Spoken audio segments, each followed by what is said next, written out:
Hi, I'm Mark, welcome to Gamers Web, and in this video I'm going to take a look through The Last Prospector for Stargrave from Osprey Games. Let's check it out.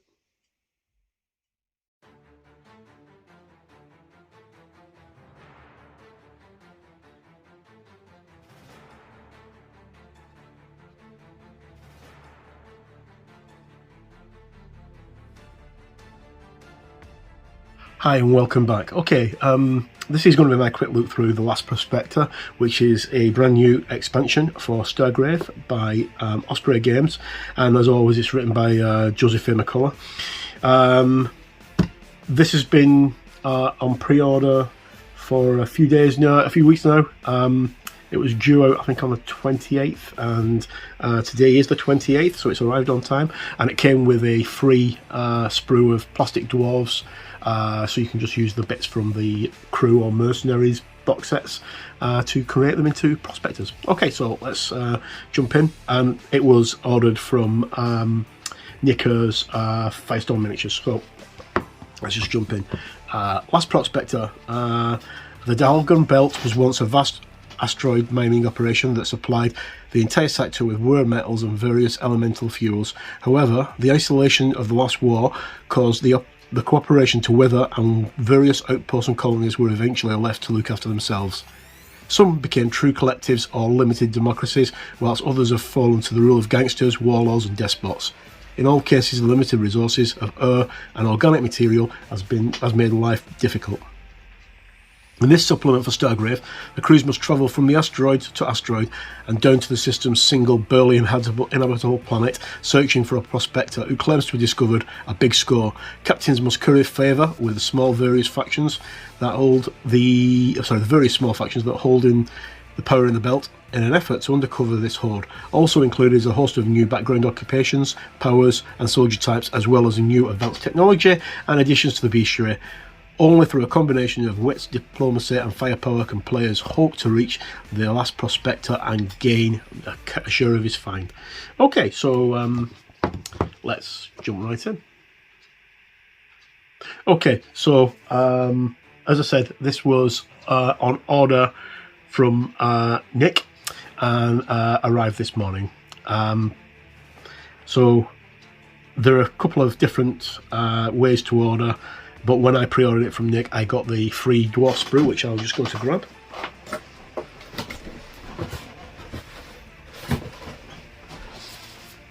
And if you please forgive me, it's not Firestorm, it's Northstar. I have no idea why I said Firestorm. And this is the dwarf sprue, which makes up 5 plastic dwarves, which are ideal to actually use as futuristic miners. Okay, so let's jump in. Okie dokie. So, Last Prospector. We've got our contents as always. Introduction, new powers, new backgrounds, new soldier types.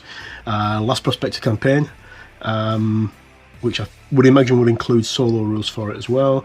Advanced technology and ship upgrades, a bestiary and new attributes. Okay, so we have an introduction by Joseph himself there. With what appears to be some mercs facing off at the entrance to a mine. Their new backgrounds and powers. Okay, so we've got 2 new backgrounds. We have Investigator. The Investigators are the remains of the ravaged galaxy. Information is often hard to come by. Those interstellar communications hubs that still exist are jealously guarded and only accessible by the most powerful. For the most part, news travels very slowly, and desiring specific information, the best move is for them to consult an investigator. The independent contractors make their living from system to system, moving from system to system to gathering information they think will be valuable elsewhere. Okay, so the investigator, stat modifications, they can choose 2 of the following: +2 will, +2 health, +1 move, +1 fight, or +1 shoot. And they've got core powers, which is bait and switch, camouflage, contacts, indifference, information broker, pistol, expert, smash and grab, and suggestion. And again, we've got some great artwork, which I'm positive is Kev Dallimore. Could be wrong, but let me just have a quick look, see if it says who the miniatures are painted by. it doesn't, but I'm positive that they're painted by Kevin Delamo. Okay, so then we have a Fate Winder. Fate Winders can glimpse into parallel dimensions to see all possible outcomes of an action. Some unlock this ability through deep meditation or mystic arts, others advanced or even alien technology to achieve the same results. Okay, so the mystics, often seen as Fate Winders, are often seen as oracles or fortune tellers, and people pay large sums for their advice. Okay, stat modifications: +1 will, +1 health. Choose one of the following: +1 will or +1 health, and one of the following: +1 move and +1 fight or +1 shoot. And their core powers are Adrenaline Surge, Command, Fortune, Mystic Trance, Probability Curve, Saving Grace, Seize the Initiative, and Treasure Seeker. So they could be quite useful in the game. Could change the core of battle, the way the tide goes. Okay, so new powers, we've got Contacts, activation 12, strain 0, out of game A. This figure has numerous contacts, especially when looking to buy specific items. The crew may select one from any advanced technology table. The crew may buy this item at a point before they start the next game. And then Indifference is activation 12, strain 1, self only. This figure can compartmentalize pain and shock, and it doesn't slow them down for the rest of the game. This figure never counts as wounded. In addition, whenever the figure suffers damage that would normally stun it, the player may choose whether or not the figure is stunned. Then Information Broker, which is what we saw on the previous page, activation 12, strain 0, out of game action.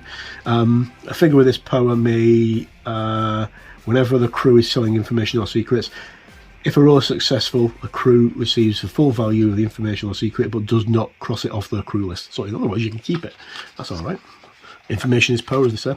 Then we've got Pistol Expert, Probability Curve, Saving Grace, Seize the Initiative, Smash and Grab, and Treasure Seeker. These are all brand new powers that we have for the game. Then we've got new soldier types. I think there's 3, might be 4. So we've got Striker. The Strikers, despite the dominance of firearms, there are a few soldiers who prefer to get up close and personal when making kills. Perhaps they distrust the randomness of guns, or have never learned to shoot, or maybe they hold melee combat to the point of honour. Strikers use a variety of weapons from swords to electro whips, but all have developed close combat skills to the highest levels. Great artwork as always. Striker's got a move 7, +5 fight, +1 shoot, armour of 10, +3 will, 14 health, and costs 100 credits.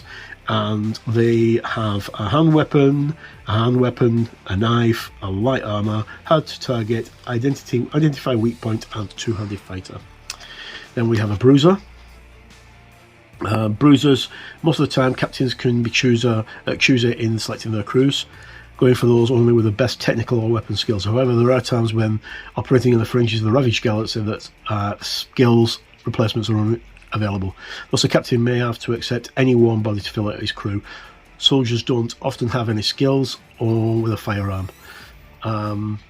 Okay, generally called bruisers because of their lack of any specific skills. They've got move of 6, fight of 3, shoot of 0, armour of 11, will of +0, health of 12. They don't cost anything, and they've got a hand weapon, a knife, heavy armour, and hard to target as a skill. Then we have an engineer. I'm not going to read the blurb on these two. There's an engineer. He's got a move of 6, +3 fight, +2 shoot, armour of 10, will of 3, health of 12, and combat rate. Credits of 100. And he comes with a carbine, hand weapon, light armour, and ship cost discount. So it costs 100 to hire. So not too bad, really, out of your starting gang. Then a terrain expert. In the hugely diverse galaxy where every planet has a unique geography, it is often wise to bring along a soldier who is a master at moving and fighting in any type of terrain. These type of terrain experts are often scouts and move quickly through dense jungles, desert sands, or even closely packed habitations. Okay, so we've got a move of 6, fighter +3, shooter +3, armour of 10, will of +1, health of 14, and cost 100 credits. And they've got carbine, knife, light armour, expert climber, and master of cover. And then we have the Last Prospector campaign. I'm not sure. I think this is coming out as a miniature. I think. I'm not sure. I will have to check with Nick to see if that's coming out as a miniature, but I think it is. Okay, so the campaign itself. I read a bit about the blurb earlier. But this is the start of the campaign. This is your first mission, and the places where you're going to be going to, the Honorev system, Penthella Station, Honoria, St. Molia, and United Minerals Incorporated. And then the Free Leaguers Hold and the Darksiders, which are a faction in the asteroid belt. More artwork. Campaign rules. So we've got an investigation score. During the campaign, the crews will scour the system searching for clues for the Prospector.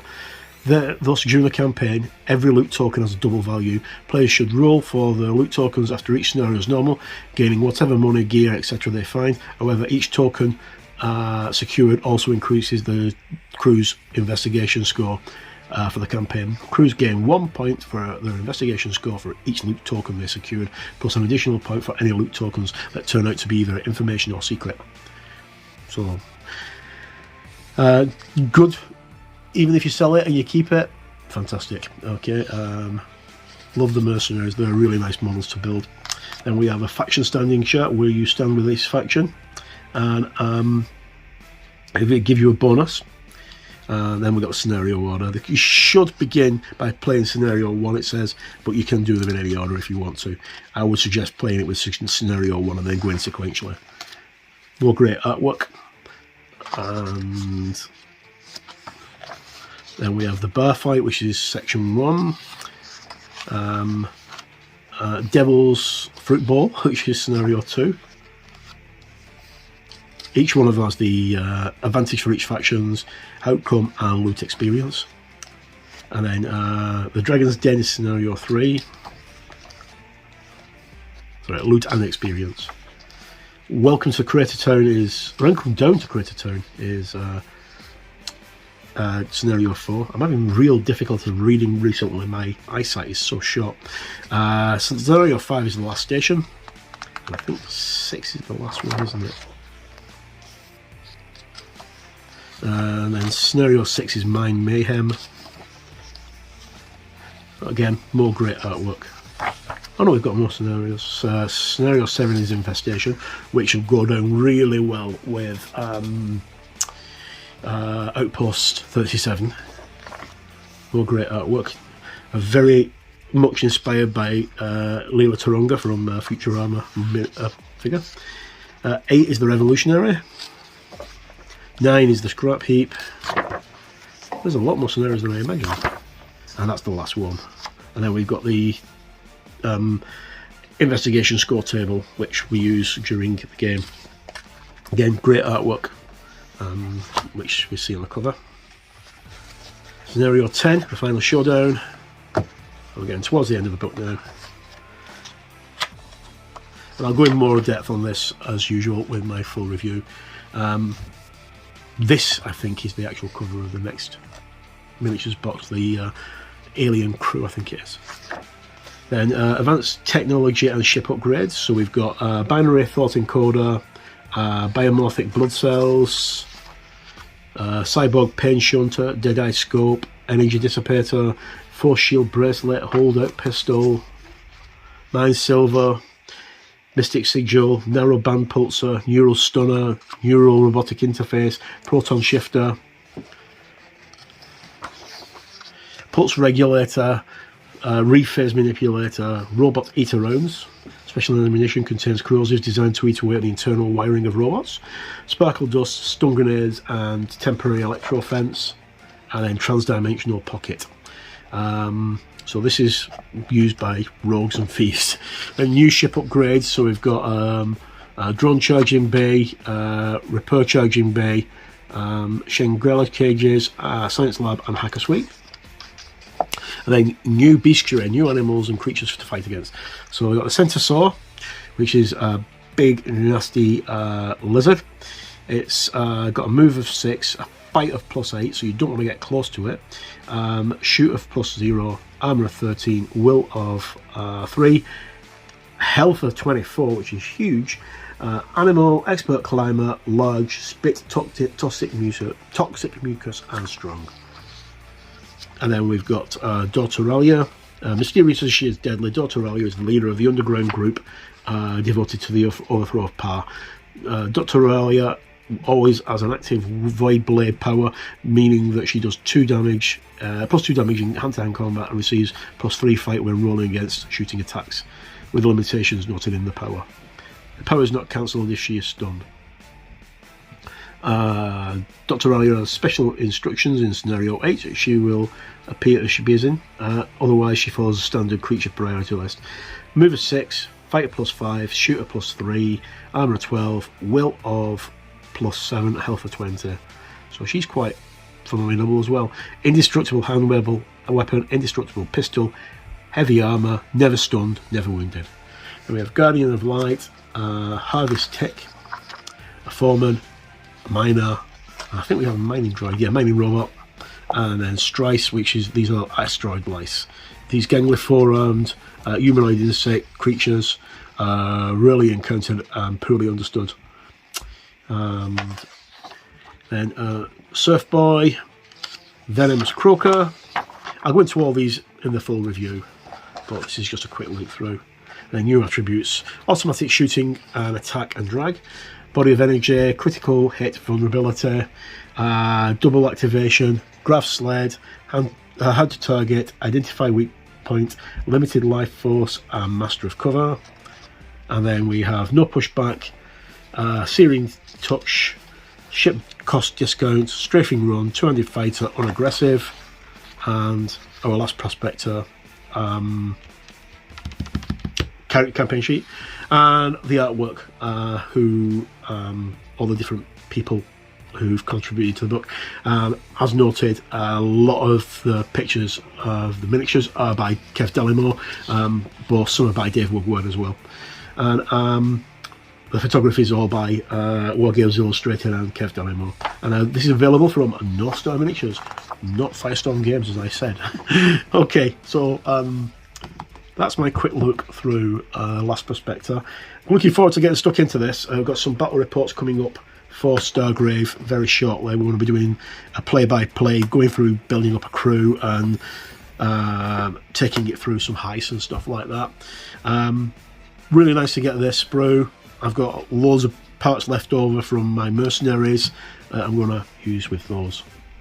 Okay, so as always, I've been Mark. Thank you for tuning in and looking through this look at the Last Prospector from Stargrave. It is available right now. You can get this directly from Osprey Games, or you can get it from Nick at Northstar.